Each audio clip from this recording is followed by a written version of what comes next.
মানছি শফিক এ কাজটা করে খুব ভুল করেছে, কিন্তু এ ভাইটা কি বলছে একবার শোনো।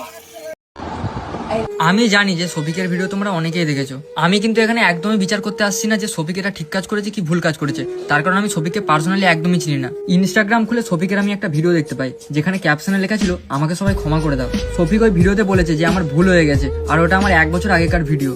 শফিক ওই ভিডিওতে বলেছে যে আমি নিজেকে বদলে নিয়েছি, আর ওই বদলানোটাই কিছু কিছু মানুষের সহ্য হচ্ছে না, তাই তার একটা বন্ধু ভিডিওটা ফোন থেকে চুরি করে সোশ্যাল মিডিয়ায় পোস্ট করে।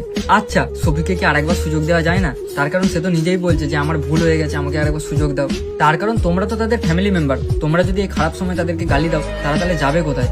আমি মানছি যে তারা ভুল করেছে, আর যদি এটা তোমার দাদা দিদি বা ভাই বোন হতো তাহলে কি তাদেরকে তোমরা ক্ষমা করতে না?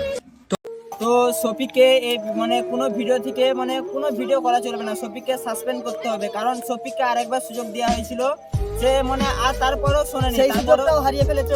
কিন্তু তারপরেও এই কাজটা আরো করেছে, ওকে আর কেউ ক্ষমা করবে না। শফিককে ইনস্টাগ্রাম থেকে ব্যান করে দেওয়া হোক। তো আমিও মানছি শফিক যে এটা করেছে ভুল করেছে, যে ছোট ছোট ভাইয়েরা শফিকের ভিডিও দেখে ভাত খেত, তো তারা এখন কার ভিডিও দেখে ভাত খাবে? ছোট ছোট ভাইয়ের কি দেখে ভাত খাবে? শফিকের এই ভিডিওটা দেখে ভাত খাবো।